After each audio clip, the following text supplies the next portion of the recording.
This is Kimberly, a 6.3% Pale Stout. It's nice and lovely because it's not like too strong.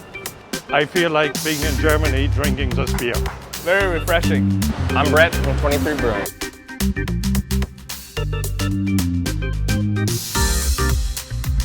If you go into it expecting a stout experience, you might be a little bit surprised, but if you think about a stout without all the roasty kiln malts and what it might be, I think this is the flavor of a Pale Stout. It tastes good.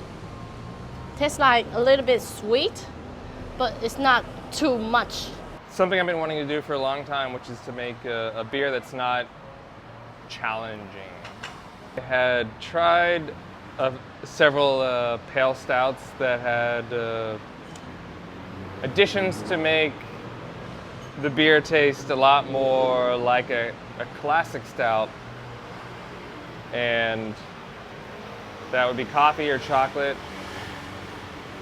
Seemed like might be worth trying making a beer that is really malty, not focused on hops, not focused on fruit.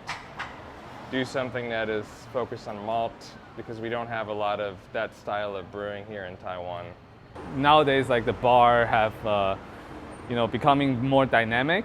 So, there's like a lot of varieties nowadays. I think it's the first time anyone's ever declared a beer to be a Pale Stout. And I think the idea of what a Pale Stout is probably something that's up for debate. I'm tasting for the first time, and as a German, I'm reminded of Germany. It's a full-bodied beer, a lot of malt in it.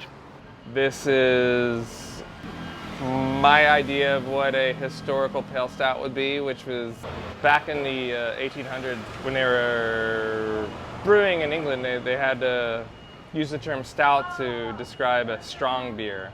It didn't necessarily mean a dark beer. Over the years, stout became a dark beer because that's what more and more people started to associate with the usage of the word stout.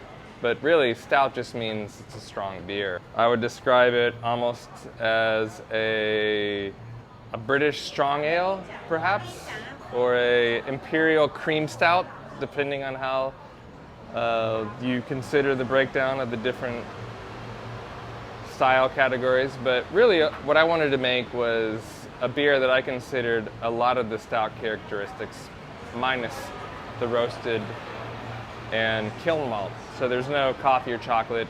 What you're left with is the core essentials of what I think make up a stout.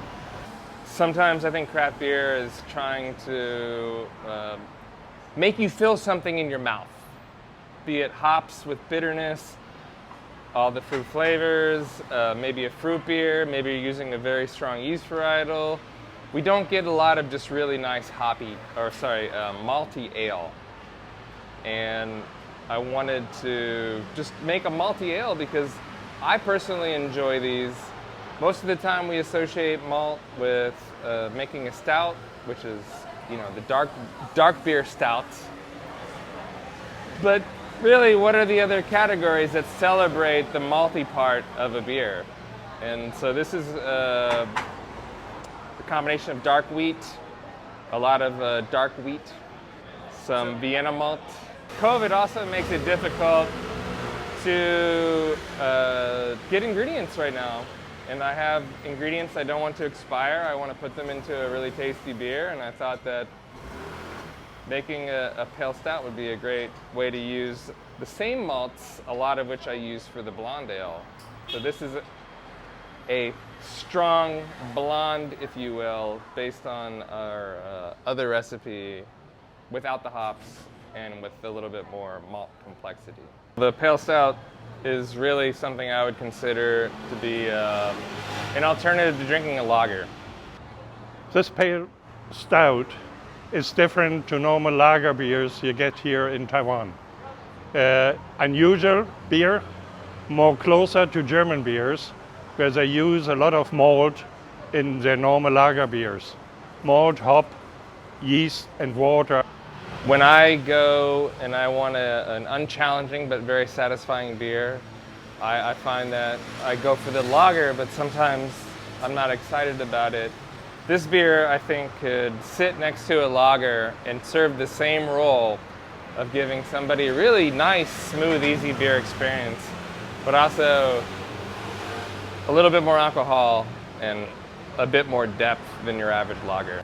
Compared to Taiwan beer, I would say this is a little heavier in taste, so the more flavorful compared to the Taiwan beer that we all know about. But the taste is similar. It's just, you know, it has a more depth into this drink. I have not been able to drink all the beers of the world. And I think this beer probably tastes like maybe a German beer because it's very malty. It's a really difficult thing to decide what the style of a beer is because there's so much overlap. We might have flavor and experience, and a lot of things are common. So when I was making this beer, I just had to make a decision about what am I trying to make. And in my mind, I'm trying to make a pale stout. If that tastes like a German ale, I can believe it and understand it. If it tastes like a British ale, I can understand it and believe it. The question is, what exactly is the difference between all of these beers? And I think it just comes down to the brewer's intention in some ways, because a lot of the beers are going to taste the same. There are definitely technical aspects, but ultimately, what were you trying to make? I was trying to make a copper-colored beer that felt to me like a light version of a stout. And I think it came out pretty good. I think it'll do well because it does taste fairly similar to a lager. The thing that I like about ales just over lagers is I find the aroma is a lot more stable, generally speaking. I like the feeling in my mouth more for the most part, and I find that ales just generally are not pasteurized or filtered or anything. So I prefer to have the purest form of the beer in my mouth. And that's ultimately what I was trying to do with this is if you want to take a break from lager, this might be a good option.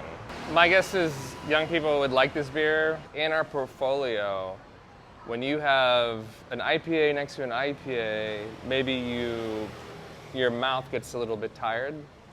When you have a sour beer, a malty beer, an IPA, if you put all that together, you can constantly move around, and it's a little bit like ginger, where you give your mouth a rest, and then you come back to the next beer, and all of a sudden, the hops that might have felt a little bit muted because of what you were drinking before it now feel vibrant and alive. And I think that's a great part of your portfolio of beers, is to have something that just gives people a break.